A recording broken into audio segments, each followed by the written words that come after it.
안녕하세요. 남편 불륜 덮어주는 대가로 상간녀와 한통속이 된 아들놈. 그 아파트 뺏고 2년 끊어버린 64살 여자입니다. 저는 보험 설계사예요. 20년째 하고 있죠. 가끔 여기 사연 들으러 오다 보면 저랑 비슷한 분들 얘기에 공감이 될 때가 있더라고요. 자식한테 배신당하고 억울해서 잠 못 이루는 분들. 남일 같지가 않았어요. 저도 그랬거든요. 제 이야기도 누군가에게 의료가 됐으면 해서 이렇게 사연을 보내게 됐습니다. 신혼 시절 저희 집은 그냥 남들만큼 평범했어요. 남편이랑 저랑 둘이 악착같이 일해서 아들 지용이 하나 키웠거든요. 남편 채만식이는 결혼할 때만 해도 공장에 다니는 성실한 사람인 줄 알았죠. 그런 줄로만 알았어요. 적어도 처음엔요. 결혼하고 얼마 지나지 않아서였어요. 남편이 사업을 하겠다고 하더라고요. 반대했죠, 당연히요. 근데 남편이 어찌나 자신 있어 하던지 "나 믿고 딱 한 번만 밀어줘라." 그 말에 결국 제가 졌어요. 그래서 망했어요. 빚이 생겼고 그 빚 제가 다 갚았습니다. 그런데 한 번 물꼬가 터지니까 멈추질 않더라고요. 남편은 그놈의 사업을 또 하겠다고 했어요. 그래서 또 망했지요. 또 제가 갚았어요. 그다음에도 또 그렇게 십수년 동안 똑같은 일이 반복됐습니다. 그동안 저는 보험 계약서 들고 이리저리 뛰어다녔어요. 비가 오는 날에도 눈이 오는 날에도요.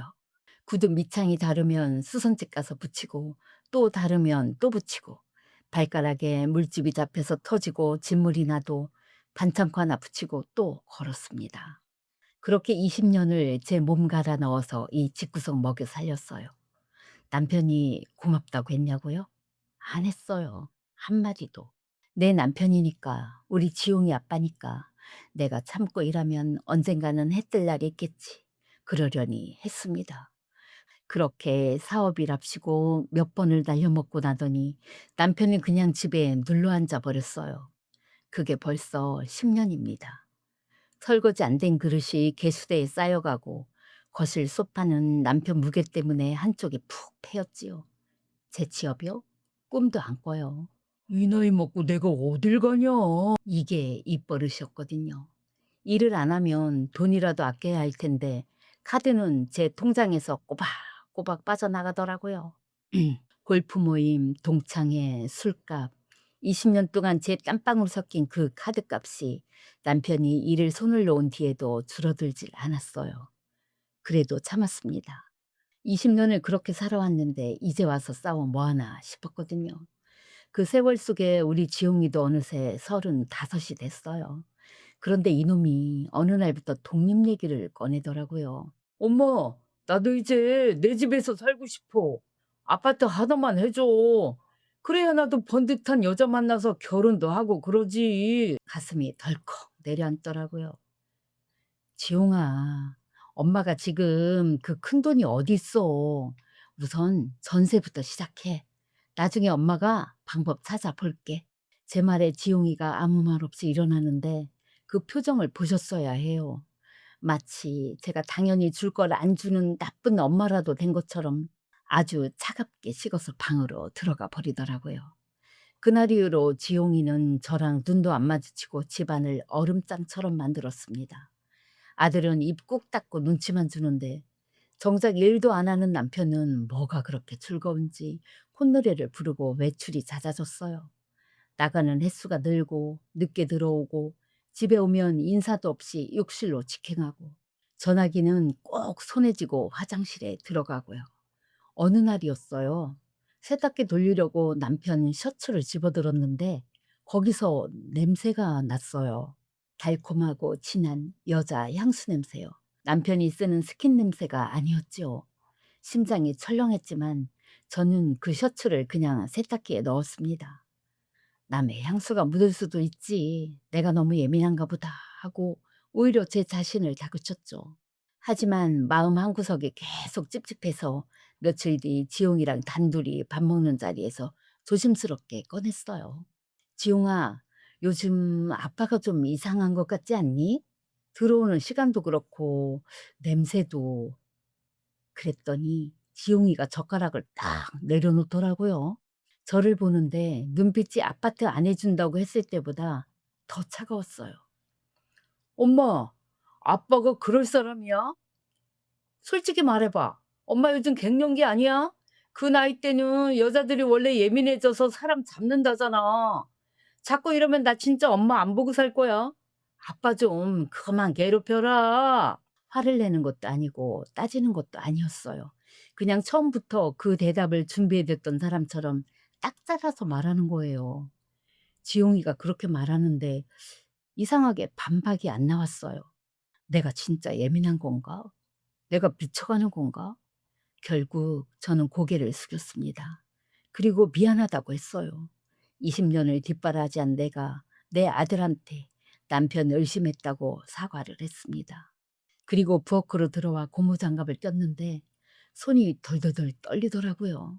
비 오는 날도 눈 오는 날도 계약서 들고 뛰어다니고 남편 빚 갚느라 내 노후자금 다 털어도 참았는데 내가 미쳤다고요? 내가 아빠를 괴롭힌다고요? 그릇을 깨질 것처럼 팍팍 문질러 닦는데 자꾸 눈물이 나더라고요. 억울해서요. 속이 시커멓게 타들어가는데 거실에서는 아빠랑 아들이 뭐가 그렇게 좋은지 자기들끼리 낄낄거리며 웃는 소리가 들렸습니다. 설거지를 끝내고 나서도 그 웃음소리가 귓가에 맴돌았어요. 거실로 나가지 않았어요. 방으로 들어가서 불 끄고 누웠는데 잠이 안 오더라고요. 한참을 천장만 보다가 조용히 일어났어요. 자꾸 그 셔츠 냄새가 생각났어요. 그리고 오늘 지웅이가 했던 말도요. 아빠가 그럴 사람이냐고 딱 잘라서 말하던 그 목소리. 근데 있잖아요.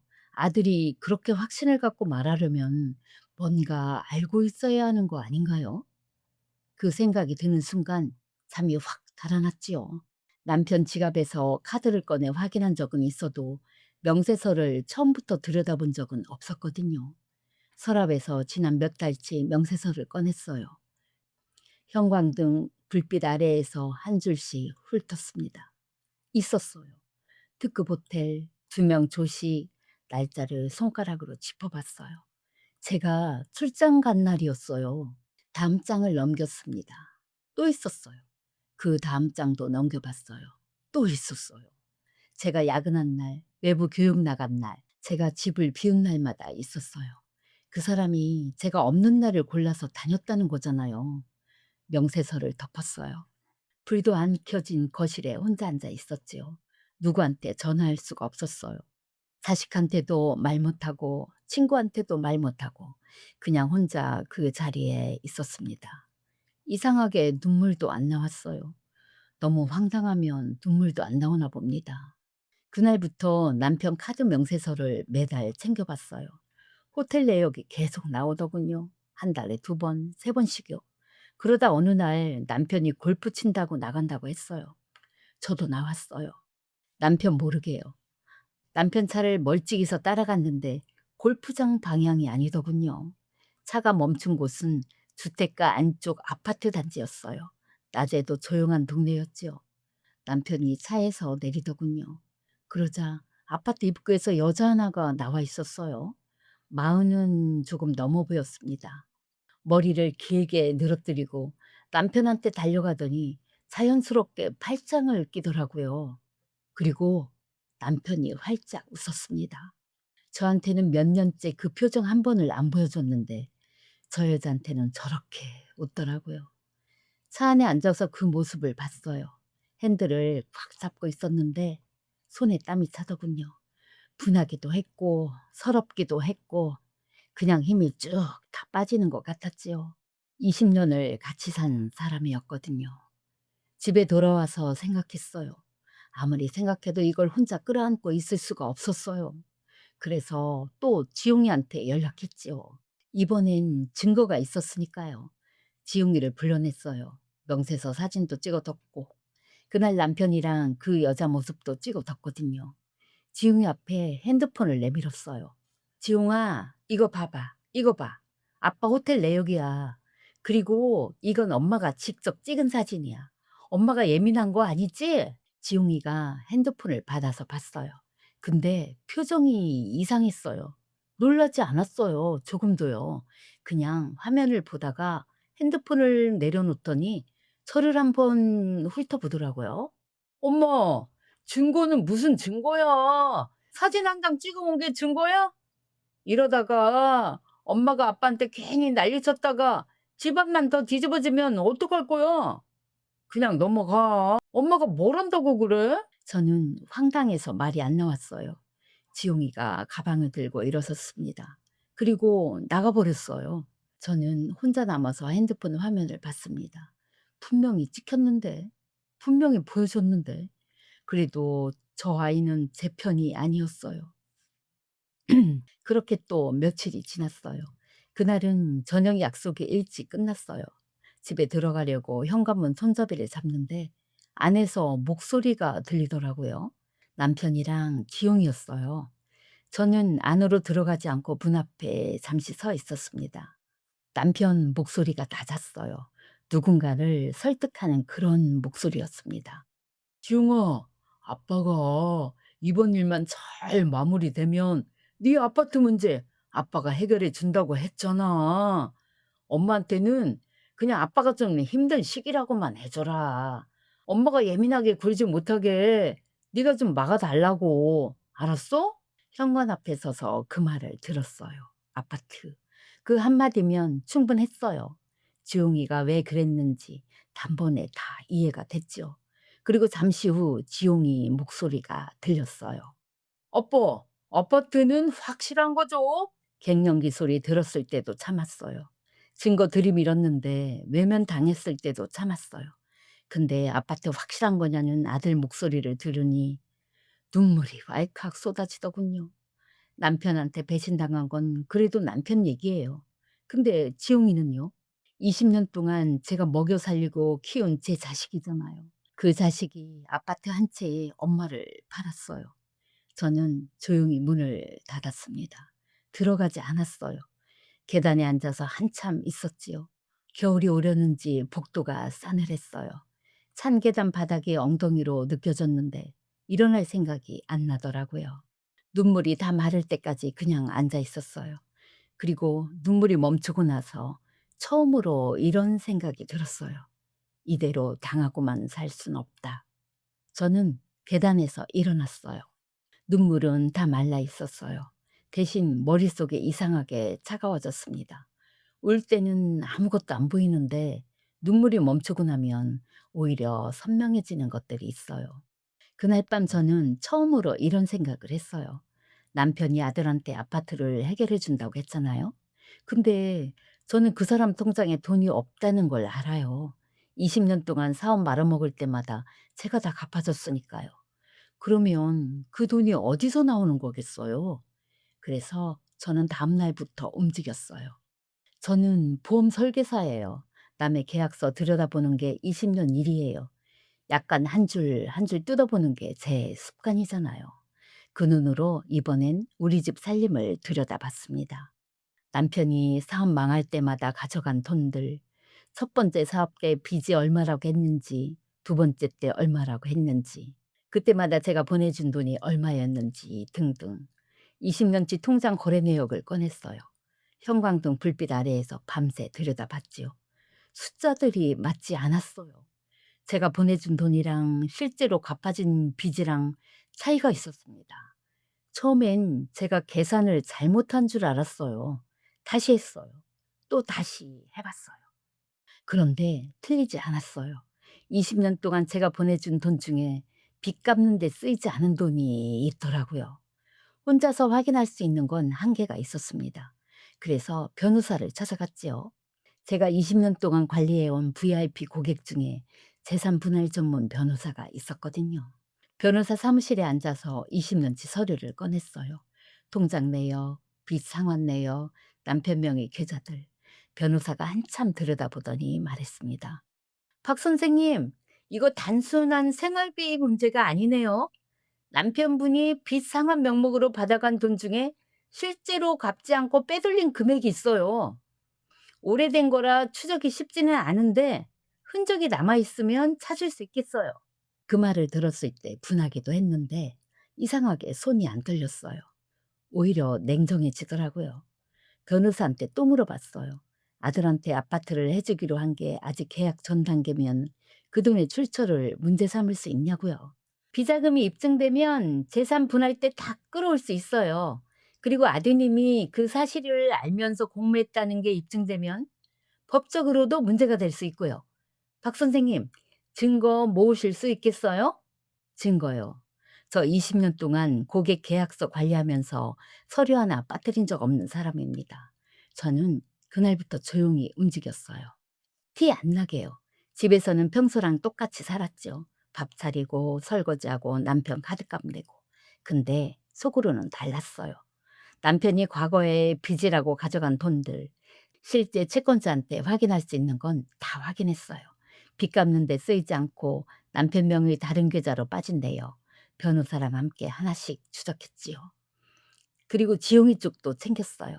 지용이랑 문자로 주고받은 것들도 있었어요. 제가 아빠 이상한 것 같다고 했을 때 지용이가 보낸 답장들이요. 엄마, 그만해.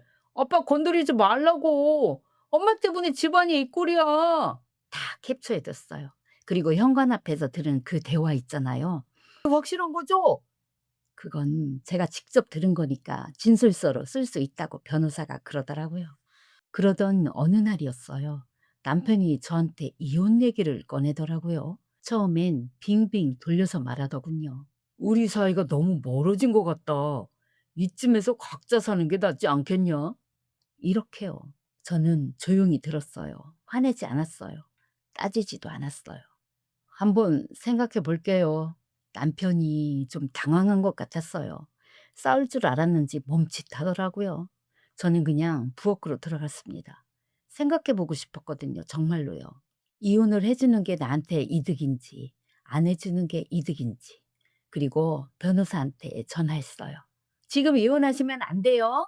비자금 추적이 아직 다 안 끝났어요. 이혼 전에 재산을 다 파악해야 제대로 받아낼 수 있거든요. 조금만 더 기다려 주세요. 알겠다고 했어요. 기다리는 건 할 수 있어요. 20년을 참아온 사람이에요. 조금 더 기다리는 건 아무것도 아니에요. 그렇게 2달이 지났어요. 변호사한테 연락이 왔어요. 박 선생님, 찾았어요. 남편이 20년 동안 빼돌린 돈, 숫자를 들었을 때 저는 아무 말도 못했어요. 제가 구두 밑창 닳도록 뛰어다니며 번 돈이 그 남자 손을 거쳐서 엉뚱한 곳에 쌓여 있었어요. 변호사 사무실 테이블 위에 서류가 놓여 있었습니다. 변호사가 서류를 짚으면서 설명해 줬어요. 빚이 있긴 했어요. 근데 박 선생님한테 말한 금액이랑 실제 빚이랑 달랐네요. 차액은 다른 통장으로 빠졌고요. 근데 이게 한 번이 아니네요. 저는 그 말을 들으면서 창밖을 봤어요. 아무 생각이 안 나더라고요. 그냥 멍했지요. 20년 동안 저는 남편이 말하는 숫자를 한 번도, 단 한 번도 의심한 적이 없었거든요. 분하지도 않았어요. 그냥 허탈했습니다. 제 20년이 이거였어요. 저는 변호사가 내미는 물 한 잔을 천천히 마셨습니다. 울지 않았어요. 울 눈물이 없었지요. 집에 돌아왔어요. 평소처럼 밥을 차렸지요. 평소처럼 설거지도 했고요. 아무 일도 없는 것처럼요. 그로부터 며칠 뒤 남편이랑 단둘이 있는 날이었어요. 남편이 이혼 얘기를 또 꺼내더군요. 스님아, 우리 이제 그냥 정리하자. 더 끌어봤자 서로 힘만 들어. 나도 미안한 거 알아. 근데 어쩌겠어? 지영이도 이제 자기 삶을 살아야 하지 않겠어? 엄마가 버티면 지영이만 더 힘들어져. 자식 생각해서라도 빨리 결정해줘. 자식 생각을 20년 동안 한 게 누군데요. 저는 아무 말 안 했어요. 그냥 TV를 봤어요. 남편이 당황했는지 목소리를 높이더군요. 야, 내 말 듣고 있어? 이러면 나도 방법이 없어. 법대로 하면 네가 손해야. 법대로요. 그러세요 하고 싶었어요. 어서 법대로 하세요 하고 싶었어요. 근데 참았어요. 아직은 때가 아니니까요. 그러고 나서 얼마 안 있어 지용이가 집에 왔어요. 지용이가 옆에 앉아 있는데 남편이 또 말을 꺼내더라고요. "스님아, 우리 그냥 깔끔하게 정리하자. 이미 마음이 없는데 억지로 사는 게 무슨 의미가 있어? 당신도 이제 편하게 지내야지." 저는 지용이를 봤어요. 지용이는 아무 말도 안 했어요. 그냥 핸드폰을 보고 있었지요. 엄마가 저런 말을 듣고 있는데 아들이란 놈이 핸드폰만 보고 있더군요. 저는 조용히 일어났습니다. "알겠어요. 생각해 볼게요." 남편이랑 지용이가 서로 눈빛을 주고받더라고요. 잘 됐다는 그런 눈빛이었습니다. 저는 부엌으로 들어갔어요. 싱크대 앞에 서서 물을 한 잔 마셨습니다. 손이 안 떨렸어요. 마음이 차분했어요. 준비가 다 됐다는 걸 알고 있으니까요. 그날 밤 변호사한테 문자를 보냈습니다. "이제 움직일게요." 변호사 답장이 바로 왔어요. "준비됐습니다." 핸드폰을 내려놓고 천장을 봤습니다. 20년 동안 이 집에서 혼자 버텼어요. 남편 빚 갚고 카드값 내고 아들 뒷바라지하고 그 세월 동안 단 한 번도 제 편이 없었어요. 근데 이제는 있어요. 저 자신이요. 피식 웃음이 났습니다. 오랜만에 웃었어요. 다음 날 아침이었어요. 남편이 밥 먹으러 나왔습니다. 저는 평소처럼 밥을 차려줬어요. 남편이 숟가락을 들면서 말하더군요. "이혼 생각해 봤어?" 저는 밥상을 닦으면서 조용히 대답했어요. "네, 결정했어요." 남편 표정이 환해지더라고요. 저는 그 표정을 보면서 생각했습니다. 저 표정이 바뀌는데 얼마나 걸릴까요? 그날 오후였어요. 남편이 외출 준비를 하더라고요. 면도도 하고 평소엔 잘 안 뿌리던 향수도 뿌리고 저는 설거지하는 척 등을 돌리고 있었습니다. "너 나갔다 올게." 대답 안 했어요. 어디 가냐고 묻지도 않았죠. 현관문이 닫히는 소리가 났어요. 저는 행주로 손을 닦고 가방을 들었습니다. 남편 차가 지하 주차장에서 나오는 걸 골목 끝에서 기다렸습니다. 2월 초였어요. 바람이 손등을 칼처럼 베는 그런 날씨였죠. 코트깃을 세우고 멀찍이서 남편 차를 뒤따라갔습니다. 차가 멈춘 곳은 강남 어느 고급 한정식집 앞이었어요. 간판도 없이 나무 대문만 있는 그런 곳이요. 밥 한 끼에 얼마짜리인지 저 같은 사람은 들어갈 일도 없는 곳이죠. 남편이 차에서 내렸어요. 그리고 아파트 입구에서 봤던 여자가 나왔어요. 마흔 중반쯤 돼 보이는 여자였지요. 밍크 코트에 저는 평생 구경도 못 해본 브랜드 핸드백을 들고 있었습니다. 그 여자가 남편한테 달려가서 팔짱을 끼더군요. 남편이 활짝 웃었습니다. 저는 골목 끝에 서서 그 모습을 지켜봤습니다. 핸들 대신 가방끈을 꽉 쥐었어요. 손바닥에 땀이 찼습니다. 두 사람이 대문 안으로 사라졌습니다. 핸드폰을 꺼냈어요. 손이 떨렸지요. 아까까지만 해도 안 떨렸던 손이요. 두 사람이 들어간 식당 문을 찍었어요. 시간도 찍혔어요. 그리고 저는 거기서 기다렸지요. 찬바람이 계속 불었어요. 발이 시려서 발끝으로 바닥을 눌렀는데 감각이 없더라고요. 얼마나 지났을까요? 1시간이 넘었을 때였어요. 대문이 열렸어요. 남편이랑 그 여자가 나왔습니다. 나오면서도 여전히 뭔가를 얘기하며 웃고 있었지요. 저는 그 장면을 핸드폰으로 찍었어요. 손이 계속 떨렸는데 사진은 찍혔어요. 집에 돌아왔어요. 아무것도 하지 않았어요. 코트도 안 벗고 거실 소파에 앉았습니다. 밖에서 2시간을 서 있다가 들어왔는데도 좀처럼 따뜻하지가 않더라고요. 얼마 뒤 현관문이 열렸어요. 남편이 들어왔습니다. 저를 보더니 잠깐 멈칫하더라고요. 그리고는 아무렇지 않게 패딩을 벗으면서 말했습니다. "밥은 먹었어?" 저는 대답을 안 했어요. 남편이 화장실로 들어갔어요. 샤워 소리가 났습니다. 저는 핸드폰 화면을 봤어요. 사진들이 있었어요. 두 사람이 팔짱 끼고 식당에 들어가는 것. 변호사한테 전송했지요. 짧게 문자를 썼어요. "오늘 현장 찍었어요. 사진 보냅니다." 샤워 소리가 멈췄어요. 남편이 욕실에서 나와 안방으로 들어가는 소리가 났습니다. 저는 불도 안 켜고 그냥 소파에 앉아 있었어요. 그때였어요. 안방에서 남편 목소리가 새어나왔어요. 전화를 하고 있었어요. 목소리를 낮췄는데 조용한 집안에서는 크게 다 들렸지요. 나야. 오늘? 잘 됐지. 근데 집에 그 사람이 있더라고. 좀 이상하게 눈치 보는 것 같기도 하고. 아니, 아니야, 아니야. 지웅이한테는 얘기해 뒀어. 걔가 알아서 막아줄 거야. 아파트 얘기해 뒀거든. 그게 있으면 걔는 무조건 내 편이야. 저는 소파에서 꼼짝도 안 했어요. 숨도 죽였어요. 오, 이혼은 빨리 될 거야. 그 사람이 뭘 알아야 버티지. 내가 다 처리해 놨어. 걱정 마. 전화가 끊겼어요. 안방에서 TV 소리가 났어요. 저는 그 소리를 들으면서 생각했지요. 지웅이한테 얘기해뒀다고? 아파트 얘기를 해뒀다고? 그게 있으면 걔는 무조건 내 편이라고? 남편이 저한테 한 배신이랑 지웅이가 저한테 한 배신이랑 어느 쪽이 더 깊은 건지 모르겠더라고요.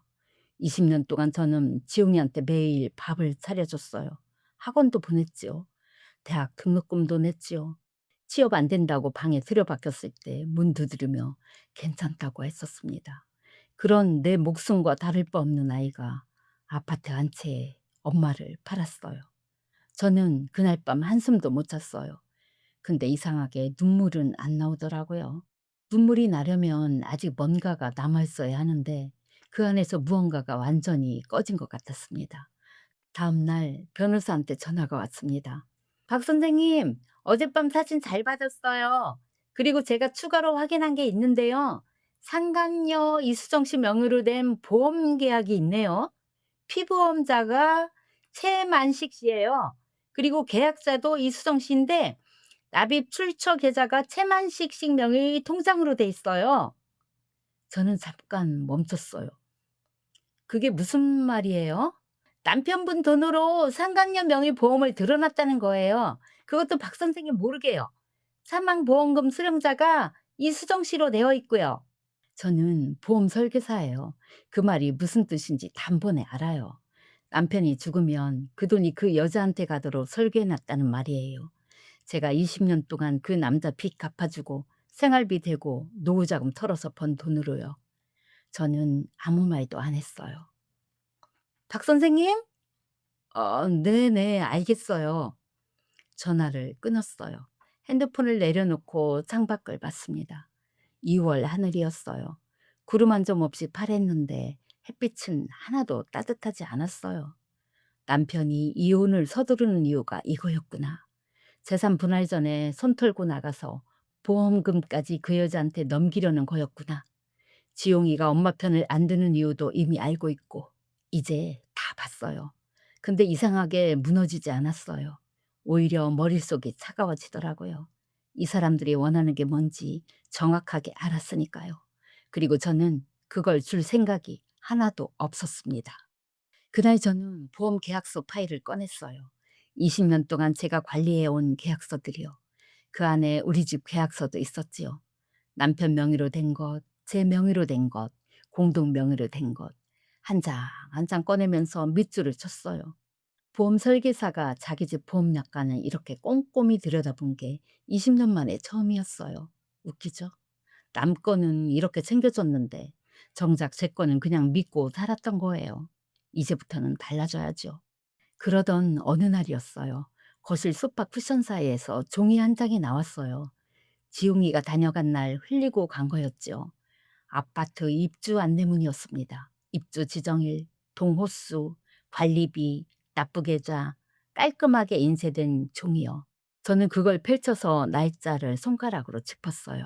그리고 조용히 접어서 가방 안에 넣었습니다.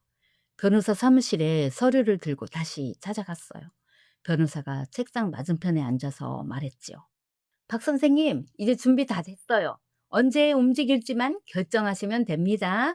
저는 가방 안에서 그 안내문을 꺼내 책상 위에 올려놓았어요. 아들 입주일이에요. 그 이후에 집들이를 할 텐데 그날 치려고요. 변호사가 고개를 끄덕였어요. 날짜 잡히면 바로 알려주세요. 저는 변호사 사무실을 나왔어요. 2월 오후였는데 볕이 있어도 조금도 따뜻하지 않은 날이더군요. 주차장으로 걸어가면서 핸드폰을 꺼냈습니다. 지웅이한테 문자 한 통을 썼어요. 지웅아, 엄마 허리가 좀 안 좋아서 그러는데 오늘 시간 되면 잠깐 와줄 수 있니? 보내고 핸드폰을 가방에 넣었는데 답장이 금방 왔더라고요. 오, 이따 갈게. 차에 올라타면서 생각했어요. 잘 됐다고요. 집에 돌아와서 먼저 서랍을 열었어요. 작은 녹음기를 하나 꺼냈습니다. 고객 상담할 때 쓰던 거였거든요. 20년 동안 계약 분쟁이 생길 때를 대비해서 늘 가지고 다니던 물건이었습니다. 건전지를 확인했더니 충분했어요. 소파 쿠션 옆에 올려뒀습니다. 눈에 잘 안 띄는 자리였거든요. 그리고 나서 밥을 차렸어요. 된장찌개 끓이고 나물 무치고 평소처럼요. 얼마 후 초인종이 울렸어요. 문을 열었더니 지용이가 서 있었습니다. 엄마, 허리 어디가 아파? 목소리가 건조했어요. 걱정이 담긴 말투가 아니었죠.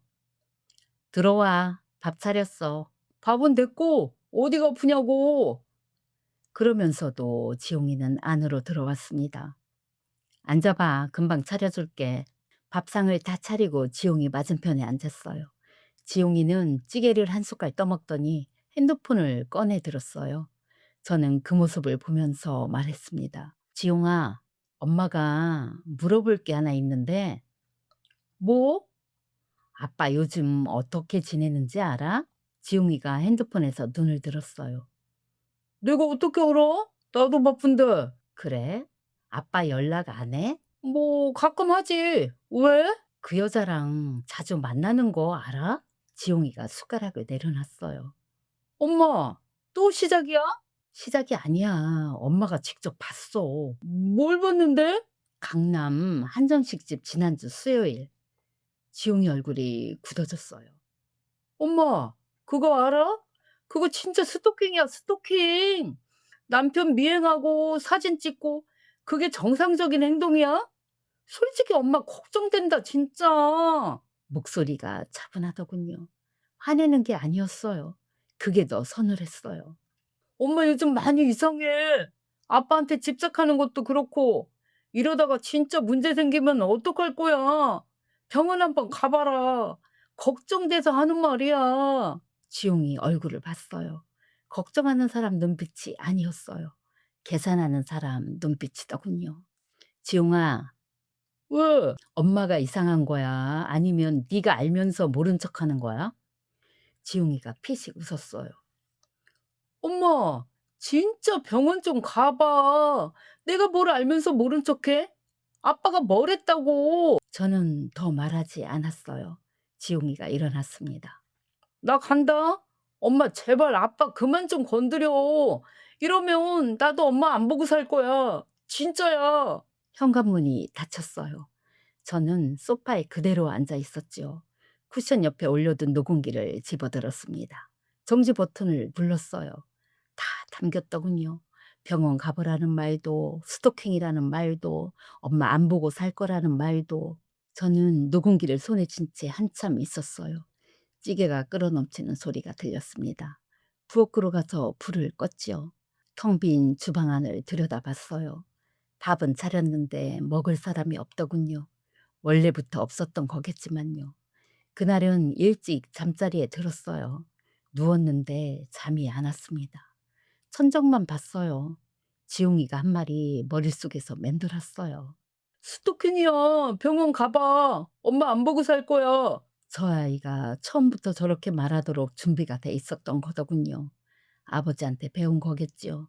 엄마가 이상하다고 몰아가면 엄마 입을 막을 수 있다고요. 20년 동안 키운 아들이 아버지한테 그걸 배웠네요. 서럽지 않았다고 하면 거짓말입니다. 근데 그 서러움 안에서 한 가지가 또렷해졌어요.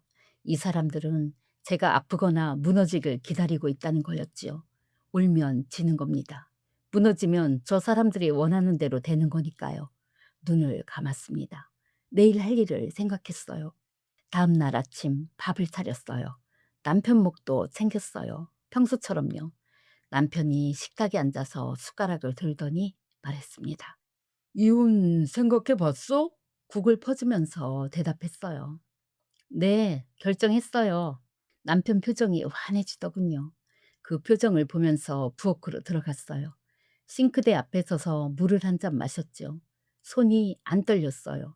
변호사한테 전화할 날짜가 머릿속에서 선명했거든요.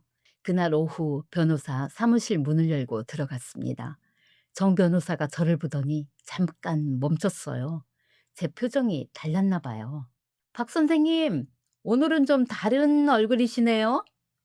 제가 가방을 내려놓으면서 말했어요. 이제 싸울 준비 됐거든요. 정 변호사가 그 말에 잠깐 저를 봤어요. 그리고 나서 의자를 당기며 앉더니 말했어요. 그럼 저도 제대로 꺼내볼게요. 테이블 위에 서류들이 하나씩 놓였어요. 제가 그동안 가져다 준 것들이었죠.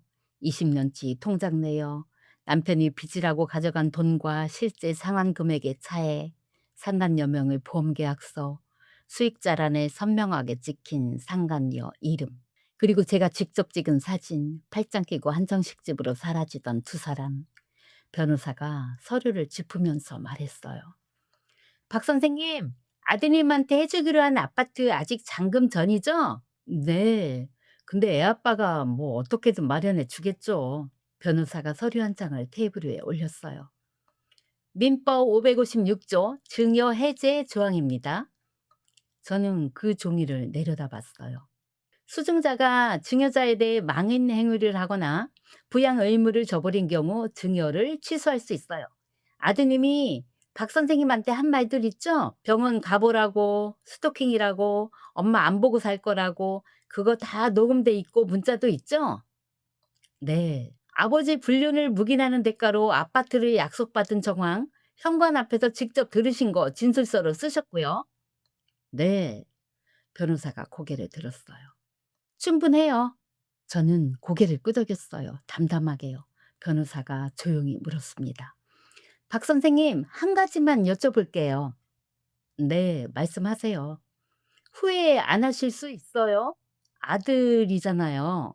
저는 잠깐 생각했어요. 지용이가 밥상 앞에 앉아서 핸드폰 보던 모습이 떠올랐죠. 제가 아빠 얘기 꺼내니까 숟가락 딱 내려놓던 그 소리도요. 아파트 확실한 거죠? 하던 그 목소리도요. 후회할 사람이었으면 진작에 달랐겠죠. 변호사가 아무 말 없이 고개를 끄덕였어요. 그리고는 봉투를 열었습니다. 제가 그동안 모아온 것들이 테이블 위에 하나씩 펼쳐졌어요. 녹음기 파일을 옮긴 USB, 지용이 문자 캡처본, 현관 앞에서 들은 말을 그날 밤 바로 받아 적은 진술서, 남편이랑 상간녀 사진, 상간녀 명의 보험계약서 사본. 변호사가 그걸 천천히 들여다보다가 말했어요. 20년 동안 보험 설계사 하시더니 증거 수집은 정말 완벽하게 하셨네요. 저는 대답 대신 입꼬리를 올렸어요. 그게 제 일이었으니까요. 사무실을 나왔습니다. 3월 초 오후 햇살이 쏟아졌어요. 따뜻했어요. 오랜만에요. 집에 돌아왔죠. 밥도 안 먹고 소파에 앉아서 핸드폰을 켰어요. 변호사가 알려준 지용이 SNS였어요. 한참을 들여다봤습니다. 기다렸어요. 날짜가 잡히길요. 어느 날 지용이 SNS에 새로운 게시글이 올라왔어요. 새 아파트 입주 인증사진이었죠. 텅 빈 거실이었는데 캡션에 날짜가 찍혀 있었어요. 이번 주 토요일 집들이 크크. 저는 변호사한테 전화했어요. 변호사님, 토요일이에요. 어느덧 토요일 아침이 됐어요. 저는 평소보다 일찍 일어나 오랜만에 화장을 했습니다. 파운데이션 바르고 립스틱도 골랐어요. 서랍 안쪽에 오래 묵혀두었던 빨간 립스틱이었습니다. 결혼 전에 사놓고 한 번도 못 쓴 거였거든요. 발라봤어요. 거울 속에 낯선 사람이 있더군요. 아니, 낯설지 않았어요. 오래전에 잃어버렸던 사람이었어요. 오후 2시쯤 정 변호사 사무실에 들렸습니다. 변호사가 두툼한 봉투 2개를 건넸어요. 하나는 아드님 거, 하나는 남편분 거예요. 오늘 직접 전달하시면 법적 효력은 없어요. 정식 송달은 오늘 우편으로 동시에 나갑니다. 알아요. 그래도 가실 거예요? 저는 봉투를 가방에 넣으면서 말했어요. 그 사람들 표정 보고 싶거든요. 저는 아파트 단지 앞에 차를 댔습니다. 소파 쿠션 사이에서 준 안내문에 적힌 동호수를 다시 확인해 봤어요. 엘리베이터가 올라가는 동안 거울에 비친 제 얼굴을 봤어요. 립스틱이 아직 선명했습니다. 현관 안에서 웃음소리가 들렸어요. 저는 초인종을 눌렀습니다. 문이 열렸어요. 지웅이었어요. 저를 보는 순간 얼굴이 굳더라고요. 어머, 어머, 어떻게 여길? 아들 집들이에 엄마가 오면 안 되니? 저는 웃으면서 안으로 들어갔어요. 거실에 지용이 친구들이 5명쯤 있었습니다. 그리고 구석에 남편 채만식이 서 있었죠. 저랑 눈이 마주쳤어요. 남편 얼굴도 순간 굳더라고요. 지용이가 제 팔을 잡고 현관 쪽으로 끌며 낮은 목소리로 말하더군요. 엄마, 오늘 여기 오면 안 돼. 어떻게 여기를 알고 온 거야? 왜? 아들 새 집인데 엄마가 오면 왜 안 돼? 지금 친구들 있잖아. 잘 됐네. 저는 팔을 빼고 거실로 걸어 들어갔어요. 친구들이 저를 봤어요. 어, 어머니세요? 안녕하세요. 저는 친구들한테 반갑게 인사를 했어요.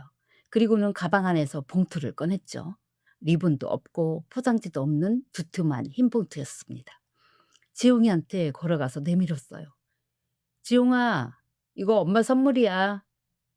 지용이가 봉투를 받더니 뭔지도 모르고 열었어요. 서류를 꺼내 첫 줄을 읽는 순간 얼굴이 하얘지더군요. 엄마, 이게 뭐야? 저는 천천히 말했습니다. 아파트 증여 반환 청구 소장이야.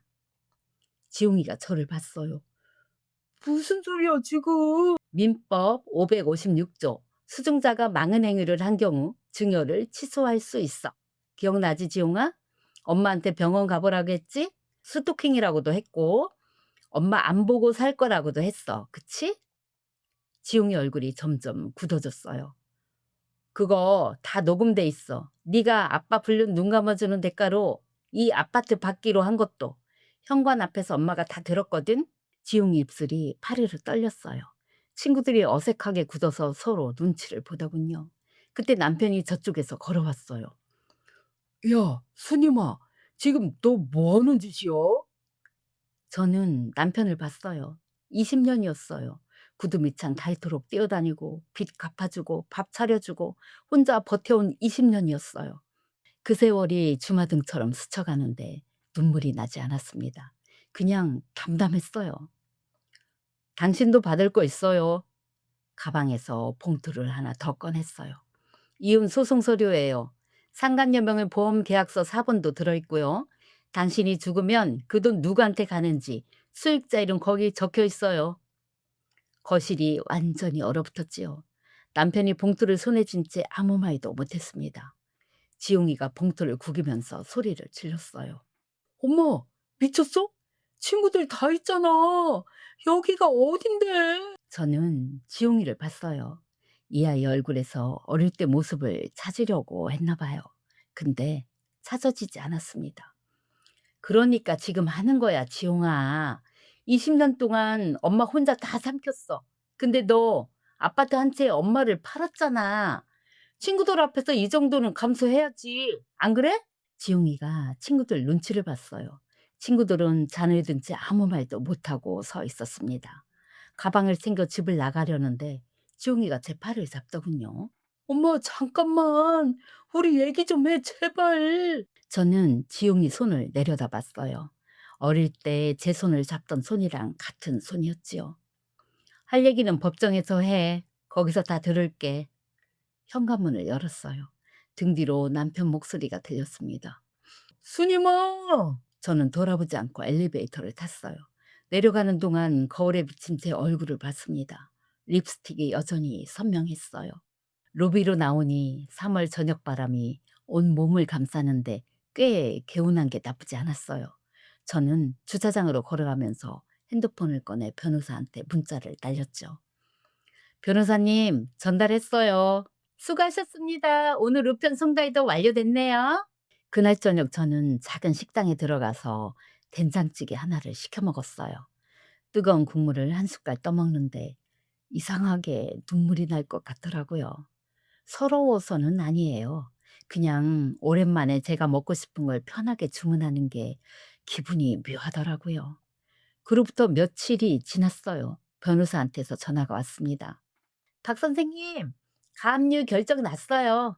아드님 아파트 오늘부로 처분 못해요. 그리고 아드님 직장 쪽으로 관련 서류가 넘어갔어요.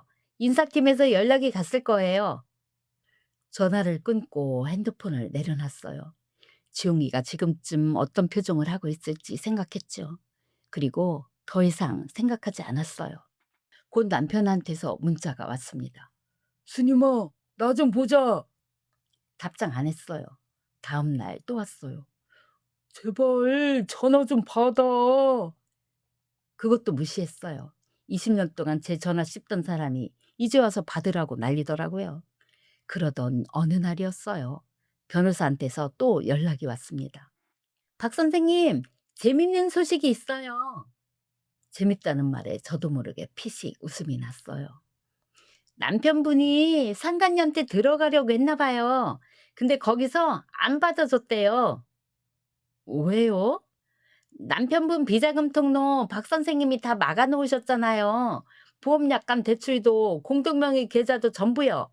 돈이 없으니까 상간녀 쪽에서 문을 안 열어준 거겠죠. 20년 동안 그 여자 때문에 피눈물 흘렸는데 결국 돈이 없으니까 문도 안 열어줬다는 거잖아요. 허탈하기도 했고 어이가 없기도 했습니다. 그래서 남편분이 아드님한테 연락했나 봐요. 자기 좀 도와달라고요. 이건 나중에 전해 들은 얘긴데요. 남편이 지웅이한테 찾아갔대요. 아파트로요. 가압류 딱지가 붙어 있는 그 아파트로요. 지웅이가 문을 열었는데 남편 꼴이 반이 아니었다고 해요. 며칠 만에 훅 늙어 보였다고요. 지웅아, 아빠 좀 도와줘. 지금 아빠가 갈 데가 없다. 그랬더니 지웅이가 뭐라고 했는지 아세요? 아빠, 나도 지금 직장에 소문 다 났어요. 아빠 때문에. 내가 지금 이 꼴이 됐는데 나한테 왜 그래요? 그렇게 시작된 거예요. 아빠는 아들한테 매달리고 아들은 아빠한테 화풀이하고 급기야 멱살을 잡았다고 해요. 둘이서요. 새 아파트 거실에서 가압류 딱지 붙은 집에서 부자가 멱살을 잡고 싸웠다네요. 그 얘기를 전해준 사람은 지용이 친구였어요. 집들이 날 거기 있었던 친구 중 하나가 지용이한테 왔다가 상황을 알게 됐고 그게 돌고 돌아 저한테까지 왔어요. 저는 그 얘기를 듣는데 불쌍하다는 생각은 안 들었습니다. 그 거실에서 둘이 싸우는 모습이 제 머릿속에 그려졌는데 이상하게 아무 감정이 안 생기더라고요. 너무 오래 울었나 봐요. 이제 눈물도 안 나왔어요.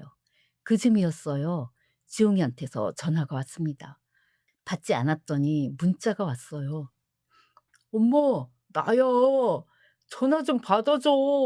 엄마한테 할 말 있어. 저는 그 문자를 보다가 짧게 답장했어요. 할 말 있으면 법정에서 해. 답장이 바로 왔어요. 5초도 안 됐어요.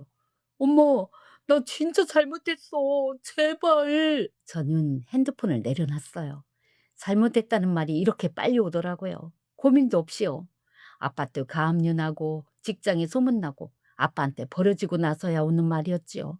그게 진짜 반성인지 그냥 살 길이 막히니까 엄마한테 기어오는 건지 저는 알고 있었어요. 남편한테서 마지막으로 문자가 왔습니다. 스님아, 나 진짜 갈 데가 없다. 우리 그냥 없던 일로 하면 안 되겠니? 없던 일로요? 20년이 없던 일이 된다면 제 청춘도 없던 일이 되는 거잖아요. 제 구두 밑창도 제 손에 잡힌 굳은 살도 혼자 울던 그 밤들도 다 없던 일이 되는 건가요? 저는 그 문자에 답장하지 않았어요. 영원히요. 봄이 오고 있었습니다. 사무실 창밖으로 개나리가 피어 있었어요. 저는 새 고객 상담 서류를 정리하면서 생각했죠. 20년 동안 남의 인생 보험을 들어줬는데 이제야 제 인생 보험을 제가 챙기는구나 하고요. 뒤늦었지만 늦은 게 아니었어요. 64이지만 이제 시작이에요. 자, 지금까지 박수님 씨의 사연이었습니다. 어휴, 스님 언니 고생 많으셨어요. 정말 고생 많으셨어요. 지금 설거지하다가 혹은 청소기 돌리다가 이 사연 들으신 우리 언니들 다들 고무장갑 벗어 던지고 박수 치고 싶으시죠? 저도 지금 마이크 앞에서 주먹을 꽉 쥐었다니깐요. 세상에. 자식이 뭐예요. 내 몸 갈아 넣어서 키워놨더니 아파트 한 채의 엄마를 미친 여자로 몰아? 그건 자식이 아니라 악성 민원인이고 보험 사기꾼이에요. 순임 언니가 20년 동안 닦아준 그 구두 밑창이 아까워서 어째? 언니들, 오늘 사연에서 우리가 꼭 기억해야 할 게 있어요. 한 번 믿음이 깨진 계약은 원상복구가 안 된다. 이거 명언 아닙니까? 가족이라는 이름으로 내 인생 담보 잡히지 마세요. 남편 빚 갚아주고 자식 집 해주는 게 미덕인 시대는 끝났어요. 내 노후라는 가장 큰 종신보험은 나 스스로가 계약자가 되어야 하는 법이거든요. 스님 언니, 이제는 남의 집 사고 조사하러 다니지 말고 언니가 가고 싶었던 꽃밭, 언니가 가고 싶었던 맛집 찾아다니세요. 립스틱 지워지면 제가 하나 더 사드릴 테니까 아끼지 말고 팍팍 바르시고요. 오늘 스님 언니의 서슬퍼런 사이다 복수에 채증이 싹 내려가셨다면 구독이랑 좋아요 잊지 마시고요. 지금 밤잠 설치며 듣고 계신 언니들, 오늘만큼은 남편 코골이 소리, 자식 걱정 다 잊고 순임 언니처럼 나 자신만 생각하며 푹 주무시길 바랄게요. 지금까지 여러분의 든든한 친정엄마, 사이다 엄마였습니다.